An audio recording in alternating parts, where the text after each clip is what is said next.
The night my own parents tried to make me homeless over $24 million, I learned exactly who they were and who I was.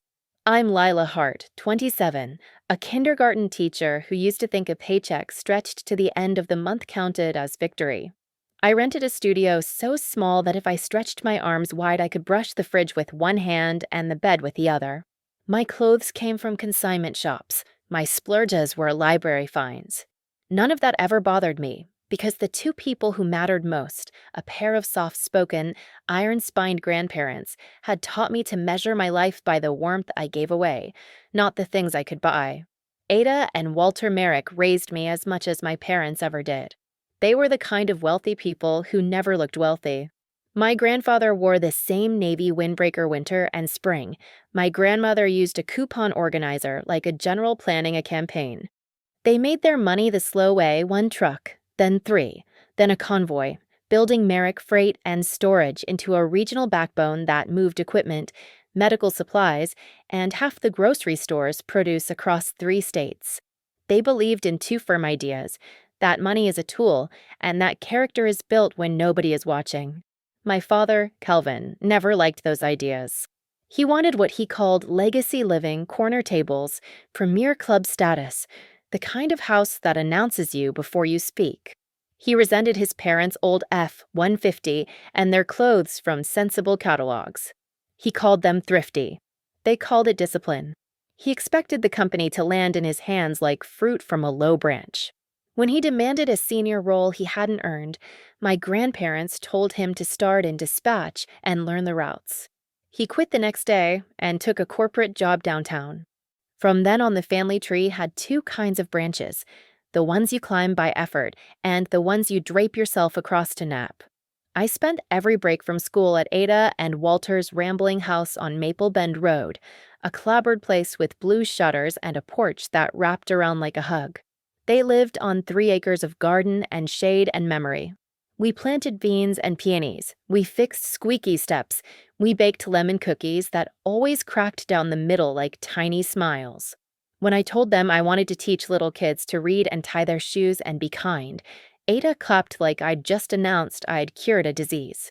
Work that pays twice, she said, in your heart and in the world.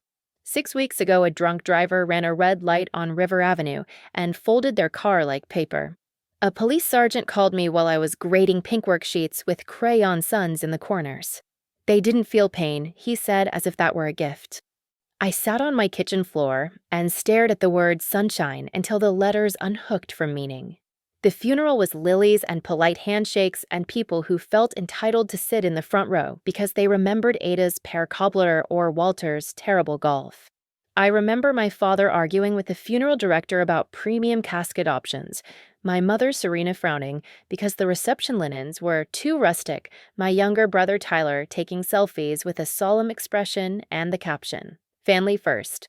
Aunt Corinne cried in bursts and checked who was watching. Uncle Lloyd kept his hand on her elbow like he was there to stop a fall. I felt alone in a room full of last names. After the burial came the call. "This is Malcolm Reeves, counselor to the Merricks for 32 years, the voice said, warm and careful.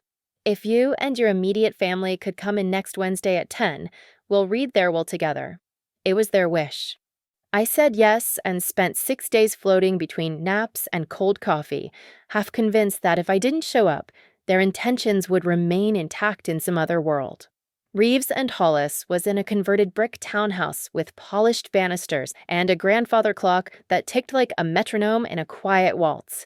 I got there early wearing the one black dress in my closet and Ada's pearl earrings. The receptionist had soft hands and pressed a tissue into my palm without a word. When Malcolm arrived, he shook my hand with both of his. He had silver hair and a smile that bracketed kindly lines around his eyes. "They adored you," he said. "Every appointment ended with some story about lilac. That's what Walter called you when he wanted to make Ada laugh."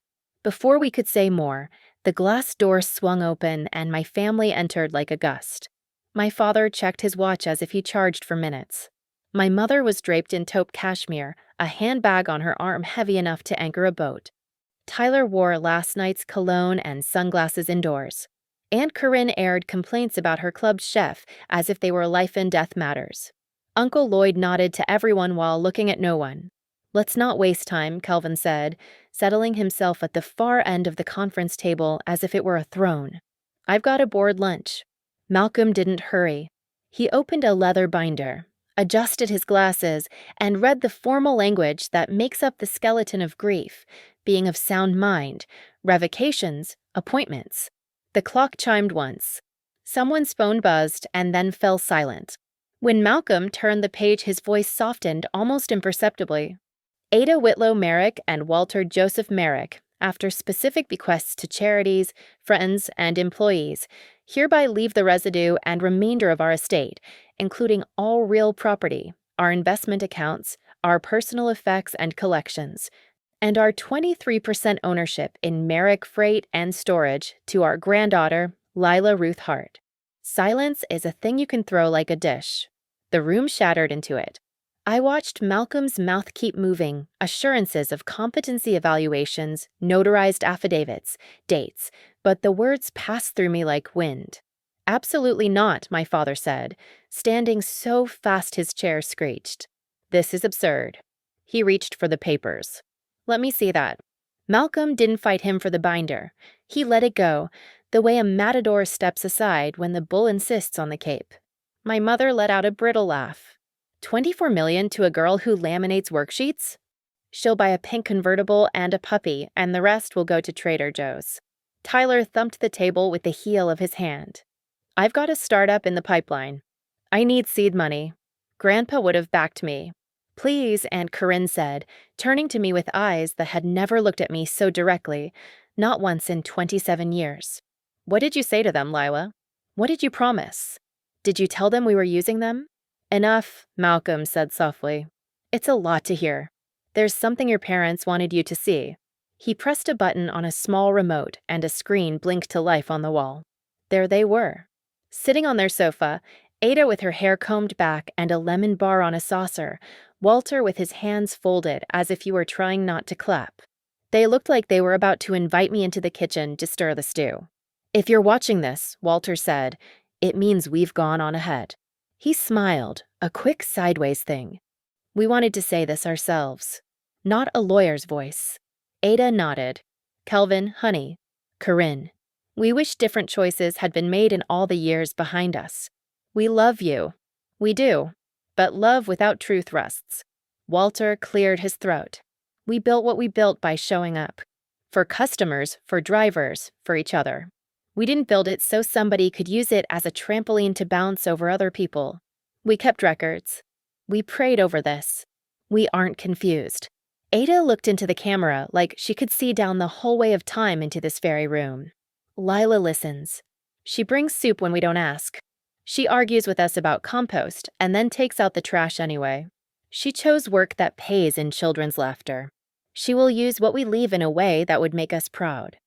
They talked a little longer, how money bends people, how they hoped I'd keep the house open to friends, that I'd finish the quilt Ada had started for me, squares of fabric cut from curtains and dresses that held entire summers inside them.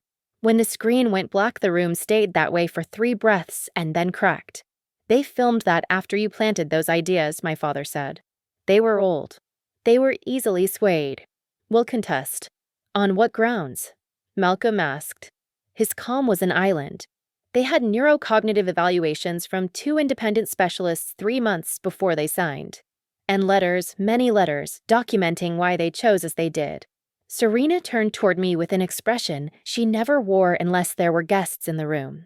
You don't really want this trouble falling on you, sweetie. Sign it over to your father. He'll manage the trusts. You'll have what you need.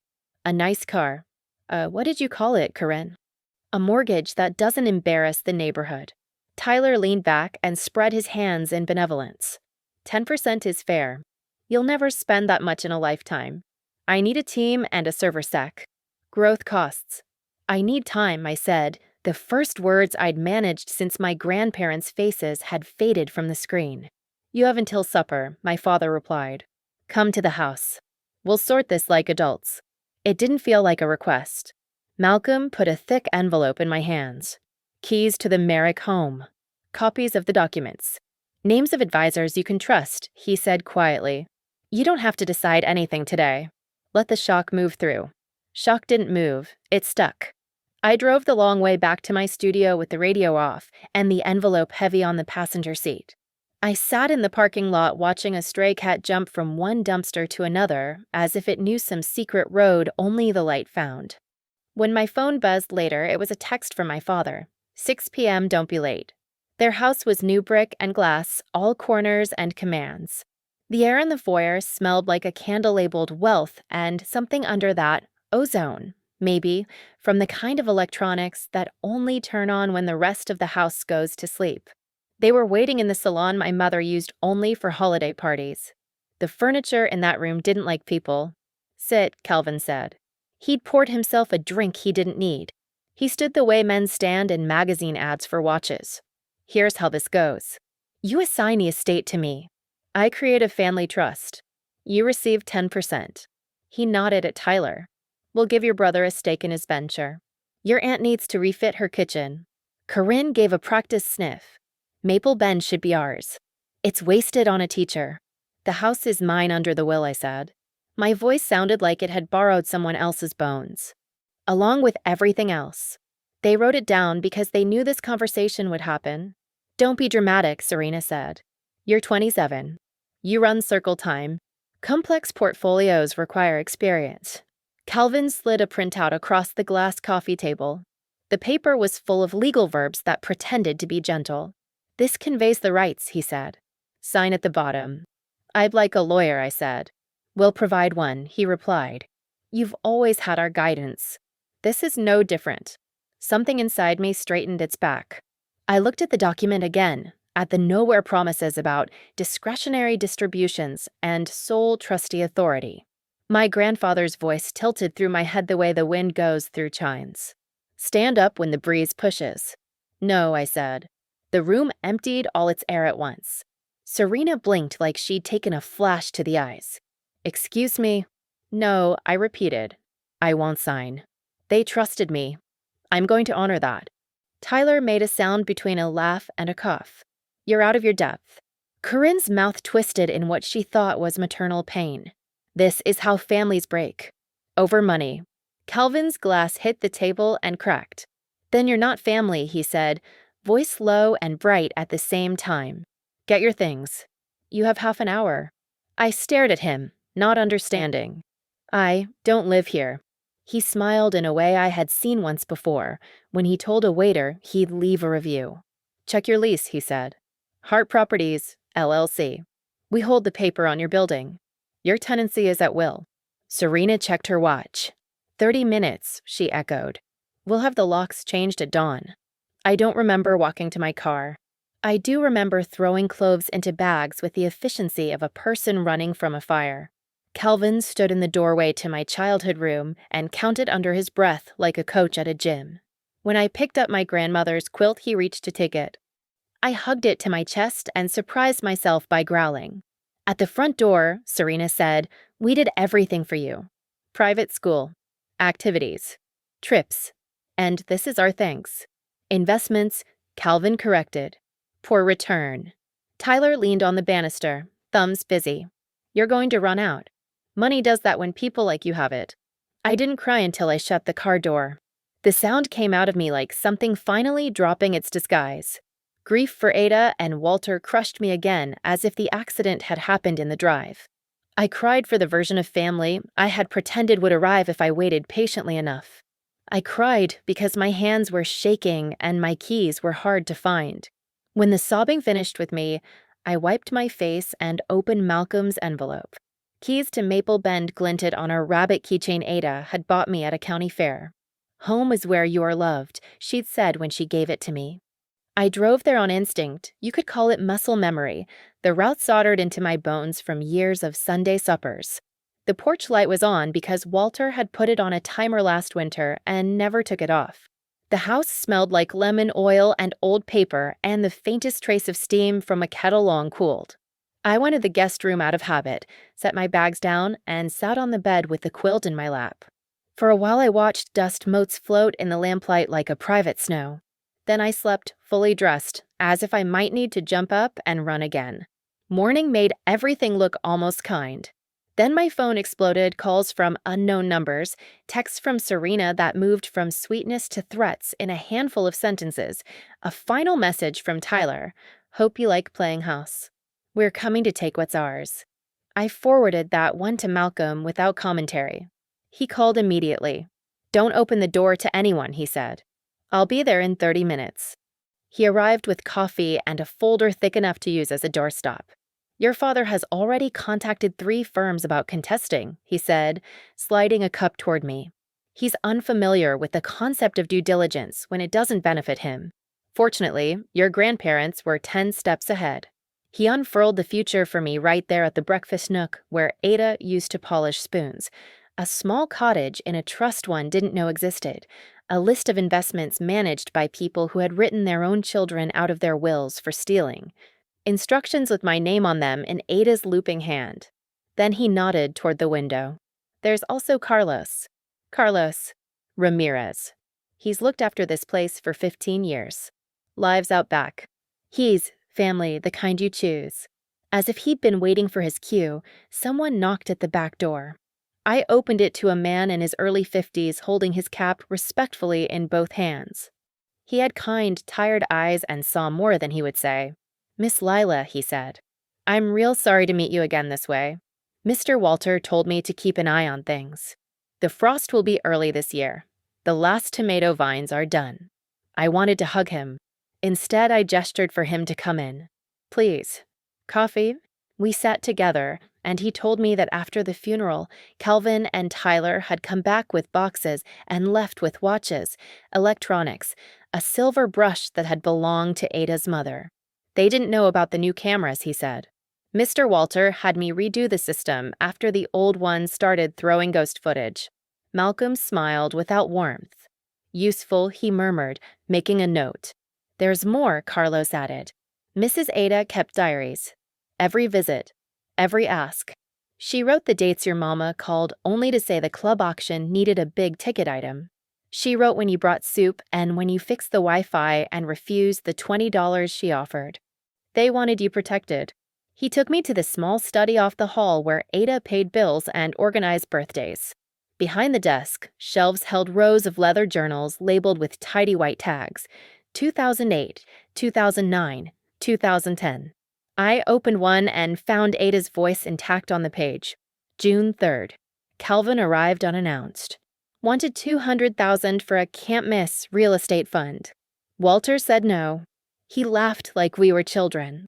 Ate the cookies anyway. Lila called from school to say her class hatched 3 butterflies. She sounded so proud. Watered the hydrangeas. Weather fair. September 19th. Tyler pitched an app to rate bar bathrooms. Why not rate something that matters? We suggested literacy tutoring. He said we were jokers. Lila came Sunday with cinnamon rolls that burned on the bottom. We ate the tops. I sent her home with my old mixer. Walter says we should buy her a new one. I say let her save for it. Compromise, we bought new tires instead. Entry after entry documented a decade of imbalance, of small kindnesses and large requests, of love weaponized and love quietly performed.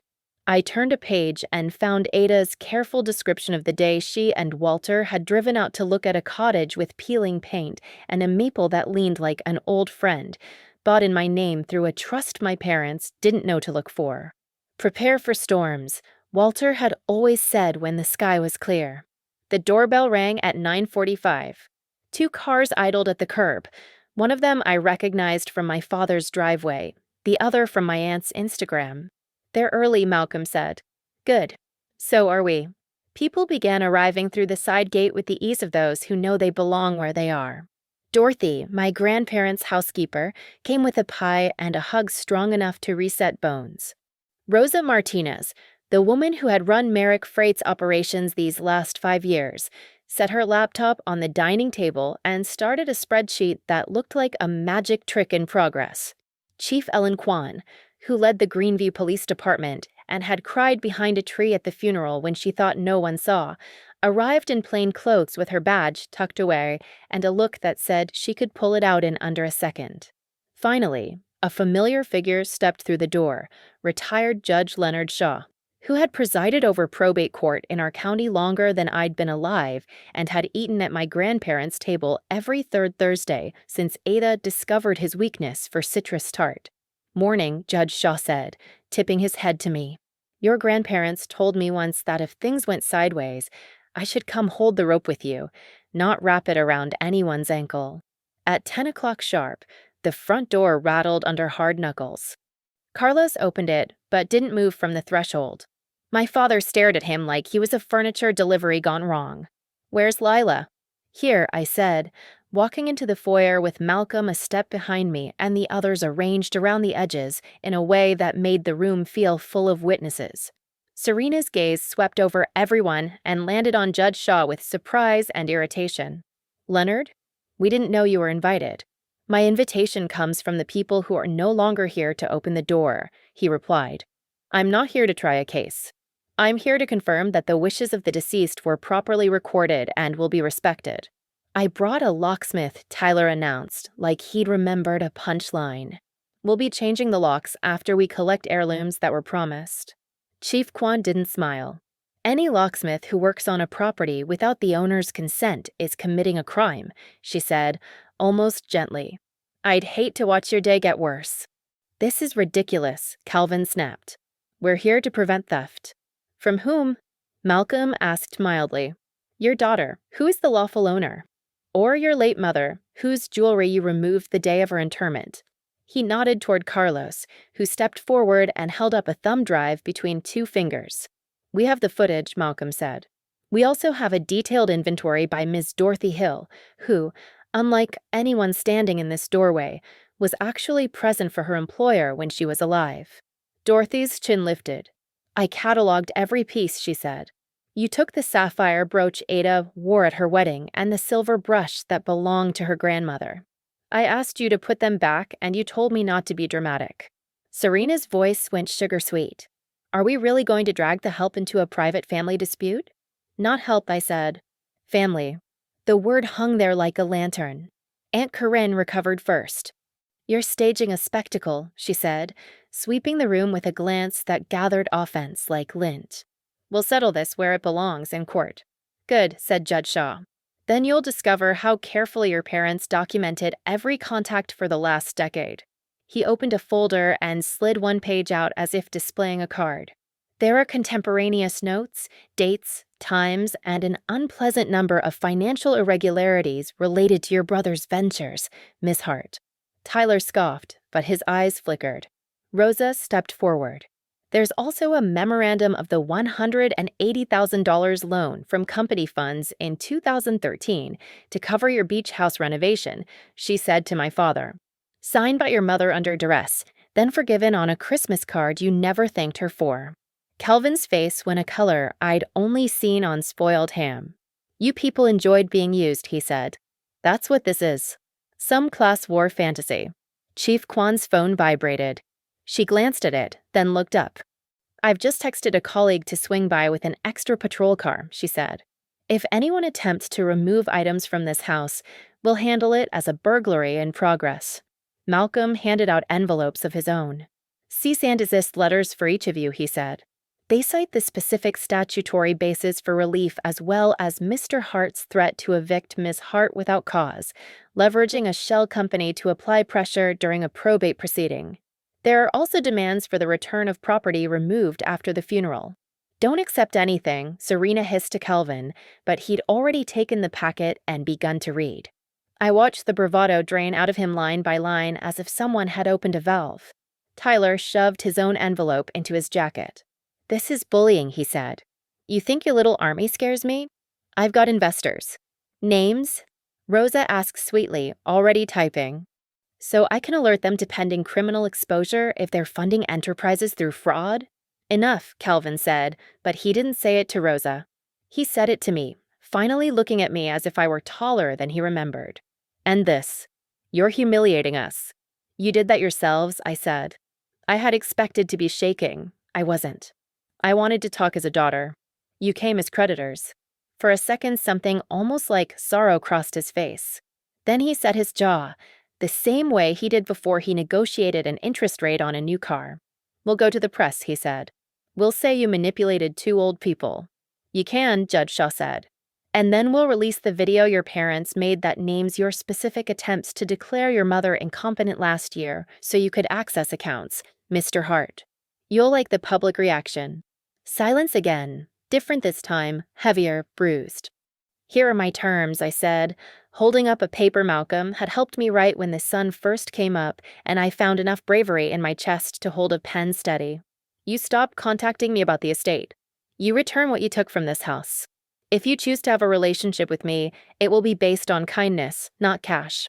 If you can't, we part ways cleanly. You're cutting us off, Serena whispered, hand to her throat as if she had swallowed a stone. Your own mother. You removed me the moment I said no, I replied. I'm just agreeing with you.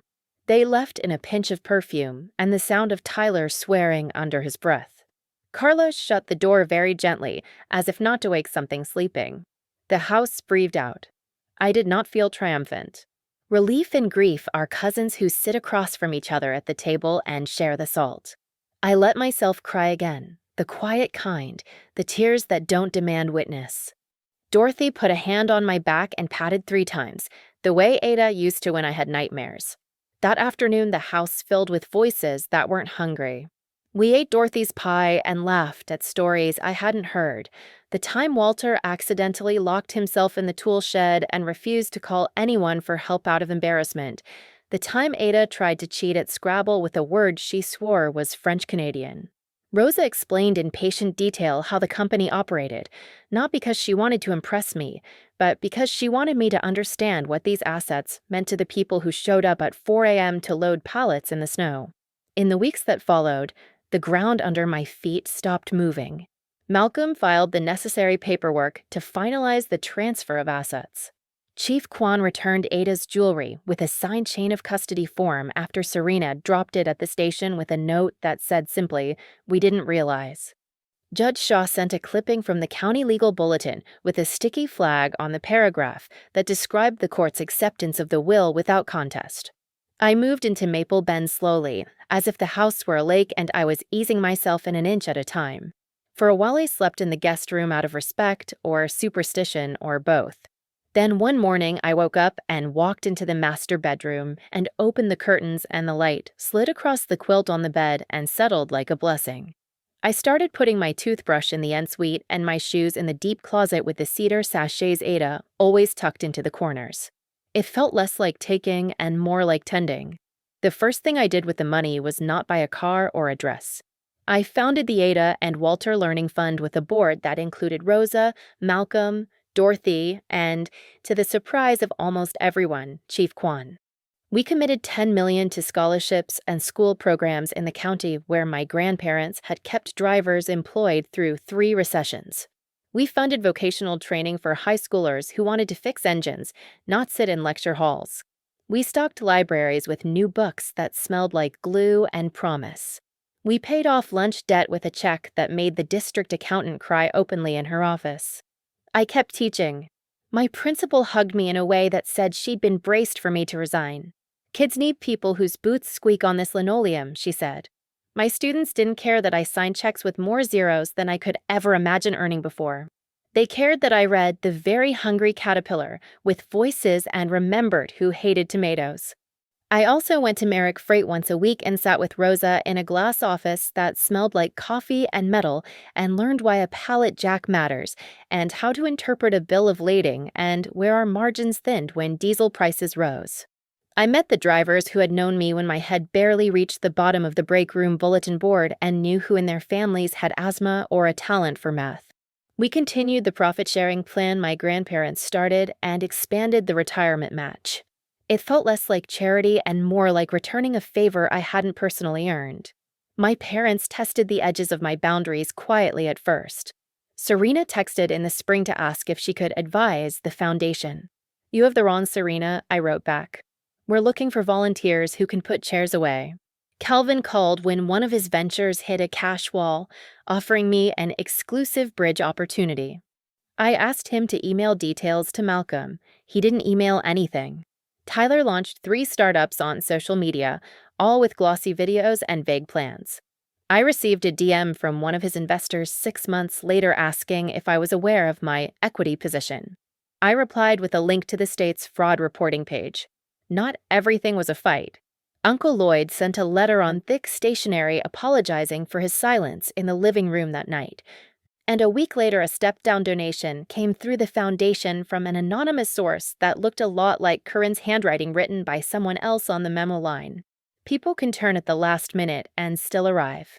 On the first cool Saturday of fall, I drove to the cemetery with a bouquet of dahlias and a thermos of coffee. I sat on the granite bench by their stone and told them what I had done with their names. We paid for 20 seniors to attend community college, I said. 6 plan to teach, and 1 wants to drive a truck like Walter, so we're helping with his CDL training. The hydrangeas you planted out back came in so blue it hurt. I finally learned how to make the lemon bars without over-baking the edges. The breeze lifted the corner of my scarf and let it fall again. I imagined Ada's soft cluck. Don't forget to eat, Lilac. I poured a little coffee on the ground. Walter would have called that a waste and then grinned. I half expected my family to show up at some holiday and ask to act as if nothing had ever happened, as if money were a misunderstanding, not a map. They didn't. Instead, I befriended the friends my grandparents had loved. We made Sunday suppers a tradition again, long tables pulled onto the porch in summer and into the dining room in winter, Dorothy's pies alongside Rose's empanadas and Carlos's wife's mole. Malcolm telling the kind of lawyer stories that make every ordinary person at the table grateful for a competent professional with a sense of humor. Chief Kwan came in uniform sometimes and let the children wear her hat for photos. It felt like a family you build from the scrap would have other disappointments, sturdy in a way that furniture bought to impress never is. One night, 8 months after everything cracked, I woke up to the security system chiming softly. Carlos texted before I could, false alarm. Raccoon on the porch. Back to sleep. But my heart was already up. I padded down the hall and stood in the doorway of Ada's study. The diaries lined a shelf like a low choir. I took down the last one and read the final entry Ada had ever written. January 14th. The roads are ice. We stayed in and played gin. Walter won and grinned like a fox. Lila brought stew in jars and scolded us for standing on chairs to fix a curtain rod. If we die tomorrow, we die with the knowledge that we put our hand on the right child's shoulder. I pressed the page to my chest. There are certain sentences you spend your whole life hoping someone will say, and if they do, you need to be standing still when they land. Not long after that, a letter arrived from a law firm I didn't know. It was addressed to me but referenced Serena and Calvin. For one blinking, irrational second, I saw a lawsuit. Then I opened it and found a thin, careful apology written by someone who had finally run out of good angles. We acted out of fear and pride, Serena wrote. Not love. I see that now. I don't expect a reply. I didn't send one, not because I wanted to punish, but because some doors only stay shut if you don't push on them to make sure. The day of the Foundation's first graduation dinner, I stood behind a lectern in the gym of the high school where my father had cut class and my aunt had been prom queen, and I had played the oboe badly for 3 years. 20 students sat on the stage in folding chairs more uncomfortable than they looked, holding envelopes that contained their next steps, tuition paid, textbooks covered, bus passes laminated. Parents cried openly. One girl, Mariah, hugged me so hard my necklace clasp snapped. I'm going to be a teacher, she said into my shoulder. Like you. I want to make things easy for the little kids for a minute because nothing else is. That night, I drove home with the windows down. The stars looked like pins pushing through a dark map to mark a route I didn't know existed until I was already half along it. At Maple Bend, I let the porch light click on, a soft golden dome that said what lights say, the thing we all know we're really looking for. Here. If you've made it this far, you already know the moral without me writing it in cursive on a sign. Money shows people to themselves. It can make cowards louder and decent people more useful. It can strain a family so hard the weak parts snap, and sometimes that's not disaster, it's clarity. My revenge, if you can call it that, wasn't taking anything from anyone.